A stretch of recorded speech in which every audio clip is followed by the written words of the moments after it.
BSNL के साथ समझौते के बाद टेलीकॉम शेयर में 4% का उछाल। एक तरफ बीएसएनएल और टाटा दोनों आपस में मिल चुके हैं, दोनों में पार्टनरशिप हो चुकी है, लेकिन इस समय की सबसे बड़ी अपडेट यह है कि अब एक और कंपनी बीएसएनएल के साथ जुड़ने जा रही है। तो एक तरफ जियो, एयरटेल, वीआई तीनों अलग अलग कंपनी है। इन तीनों अलग अलग कंपनियों को बीएसएनएल, टाटा और एक कंपनी जिसके बारे में मैं आगे बताऊंगा, ये तीनों मिल करके जियो का काउंटर करने वाले हैं। बीएसएनएल भारत संचार निगम लिमिटेड, ये भारत की सरकारी कंपनी है। आप किसी भी बॉर्डर वाले इलाके में चल जाइए, आपको वहाँ पर बीएसएनएल देखने को मिलेगा, क्योंकि बीएसएनएल सिक्योर है, सिक्योरिटी के लिहाज से भी और गरीब लोगों को सस्ते दामों में इंटरनेट और कॉलिंग सुविधा प्रोवाइड कराने के मामले में भारत सरकार बीएसएनएल को ही आगे बढ़ाना चाहती थी।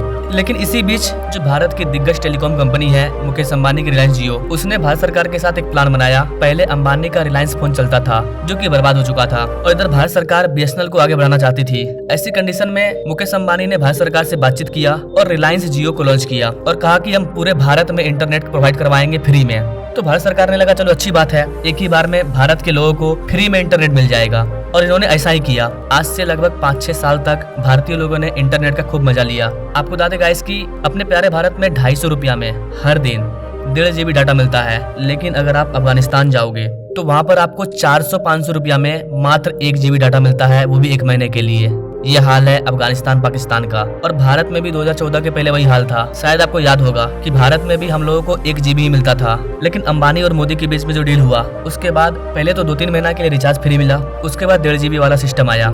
लेकिन अब इन सारी कंपनियों ने मिलकर के फिर से इंटरनेट का प्राइस बढ़ा दिया है। ऐसी कंडीशन में अब भारत सरकार फिर से बीएसएनएल को आगे बढ़ाना चाहती है, और बीएसएनएल का साथ देने के लिए टाटा भी बीएसएनएल के साथ आ गई है। और एक सरकारी कंपनी है जिसका नाम है MTNL। बीएसएनएल और MTNL के बीच में डील हो चुका है, और टाटा तो पास में है ही। अब ये तीनों मिलकर के जियो और एयरटेल की धज्जी उड़ाने वाले हैं। आपको बता दें गाइस कि MTNL के कामकाज को बीएसएनएल में ट्रांसफर करने की योजना बनाई जा रही है। भारत सरकार का यहाँ पर एक बड़ा प्लान चल रहा है। साधारण शब्दों में आप ये समझिए कि MTNL अपने खात्मे के करीब थी। MTNL कंपनी पूरी तरह से डूब चुकी है, लेकिन भारत सरकार इस वाले सरकारी कंपनी को बंद नहीं करना चाहती है, इसलिए भारत सरकार MTNL को बीएसएनएल के साथ जोड़ देगी। MTNL का सर्विस आपको दिल्ली वगैरह में देखने को मिल जाएगा। तो जब MTNL, बीएसएनएल और टाटा इन तीनों को मिला दिया जाएगा तो पूरे भारत में सस्ते प्लान के तहत लोगों को इंटरनेट प्रोवाइड किया जाएगा। क्योंकि भारत की जो दिग्गज कंपनी है उन्होंने जो वादा किया था, अब वो वादा खत्म होते जा रहा है। उन्हें जितना फ्री देना था वो फ्री दे चुके हैं। वो लोग अच्छा खासा पैसा कमा रहे थे। हालांकि टेलीकॉम जगत में 2 टेलीकॉम कंपनियां रिलायंस जियो और एयरटेल, इनका दबदबा अभी भी मौजूद है और काफी लंबे समय तक मौजूद रहेगा। क्योंकि एक रिपोर्ट बताती है कि भारत के लगभग 46 करोड़ लोग ऐसे हैं जो कि जियो का यूज करते हैं, वहीं भारत के 38 करोड़ लोग ऐसे हैं जो कि एयरटेल का यूज करते हैं। तो ऐसी कंडीशन में साफ पता चल रहा है कि बीएसएनएल काफी कमजोर है। बीएसएनएल को आगे जाने में टाइम लगेगा, लेकिन बीएसएनएल जिस तरह से सस्ते प्लान को लॉन्च कर रहा है, लोगों का बीएसएनएल को जिस तरह सपोर्ट मिल रहा है, इसे देख करके साफ नजर आ रहा है कि बीएसएनएल भी मार्केट में एक अच्छी पकड़ बनाने वाला है। जितने भी आम लोग हैं, स्टूडेंट हैं जो इंटरनेट से पढ़ाई करते हैं, वो सब बीएसएनएल में पोर्ट करवा लेंगे अगर बीएसएनएल अच्छा सुविधा देगा तो। हालांकि बीएसएनएल का अच्छा सुविधा कई राज्यों में मौजूद है। आपको बता देगा इसकी आज से कुछ महीने पहले पूरे भारत में बीएसएनएल के मात्र 3000-4000 4G टावर मौजूद थे, लेकिन अचानक से इन टावरों की संख्या बढ़कर के 10,000 के पार जा चुकी है, क्योंकि बीएसएनएल के पास यही मौका है आगे बढ़ने का। और यहाँ पर सवाल है कि बीएसएनएल को लोग क्यों नहीं अपनाएं। आप जियो, एयरटेल, वीआई में रिचार्ज करवाओगे और बीएसएनएल में रिचार्ज कराओगे तो आपको फर्क समझ में आ जाएगा कि सेम पीरियड में ये दिग्गज कंपनियां 250 रुपया हमसे ज्यादा ले रही है। वहीं दूसरी ओर बीएसएनएल इनसे ज्यादा सुविधा भी दे रही है, इनसे ज्यादा नेट भी दे रही है, और पैसा भी 250 रुपया कम ले रही है। यही कारण है कि जो आम लोग हैं वो बीएसएनएल को पसंद कर रहे हैं। और बीएसएनएल का जो 1500 वाला प्लान है 365 दिन के लिए, 1515 रुपया में 365 दिन का रिचार्ज मिलेगा, 2 GB डाटा डेली मिलेगा, अनलिमिटेड कॉलिंग मिलेगा।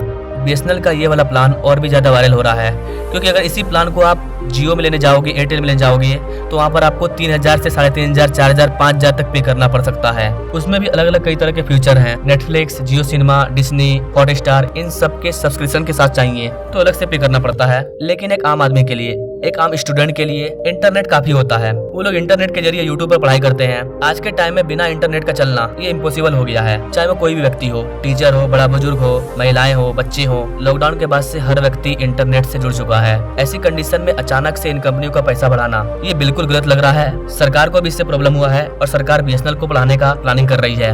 लोगों का बीएसएनएल को पसंद करने का एक ही रीजन है, बीएसएनएल का सस्ता प्लान। बीएसएनएल का जो सबसे सस्ता प्लान है वो 107 रुपये का है। इस प्लान में यूजर्स यूजर्स को 3 GB का डाटा भी मिलता है और इसकी वैलिडिटी 35 दिनों तक होती है। इसके अलावा BSNL के पास 108 रुपए का भी प्लान है जो कि कंपनी के नए कस्टमर के लिए है, जिसमें कि 28 दिन की वैलिडिटी, अनलिमिटेड कॉलिंग और 1 GB डाटा। तो जिस तरह से BSNL का प्लान पहले से ही सस्ता था और BSNL अब इसे और ज्यादा सस्ता करते जा रहा है, ऐसी कंडीशन में अब ये चांसेस देखने को मिल रहे हैं कि जियो एयरटेल को अपना प्लान सस्ता करना पड़ेगा। अगर BSNL की क्रांति इसी तरह से और ज्यादा वायरल होती है, लोग ज्यादा से ज्यादा BSNL पर अपना पोर्ट करवाते हैं, अगर ये संख्या करोड़ों में होती है तो एयरटेल, जियो, VI तीनों को अपना प्राइस कम करना पड़ेगा।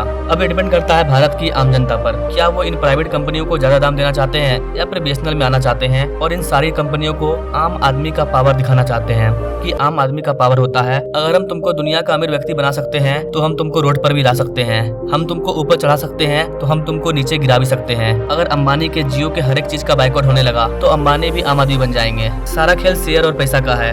जहां लोगों ने बाइकआउट करना स्टार्ट किया तो जिस तरह से उनके भाई गिरे हैं अनिल अंबानी, वैसा ही हाल हो जाएगा मुकेश अंबानी का। तो मेरे को लगता है कि अंबानी को इस पैसे को कम करना चाहिए। अगर उनको पैसा बढ़ाना ही था तो वो 2%, 3% करके बढ़ाते तो लोगों को पता नहीं चलता और लोगों को झटका भी नहीं लगता और लोग नाराज भी नहीं होते। लेकिन इन्होंने डायरेक्ट 20 से 25% तक रेट को हाइक कर दिया है, जो लोगों के पॉकेट पर सीधा तमाचा है। तो गाइस, आपको क्या लगता है, अगर आपको BSNL का सस्ता प्लान मिलेगा, BSNL की अच्छी कनेक्टिविटी मिलेगी, तो क्या आप BSNL में अपने सिम को पोर्ट करोगे? क्या सोचते हैं गाइस आप इस चीज के बारे में कमेंट जरूर करें और ऐसे ही लेटेस्ट अपडेट के लिए हमारे चैनल से बने रहें। Now thanks for watching. मिलेंगे अगले वीडियो में एक नई जानकारी के साथ, तब तक के लिए जय हिंद।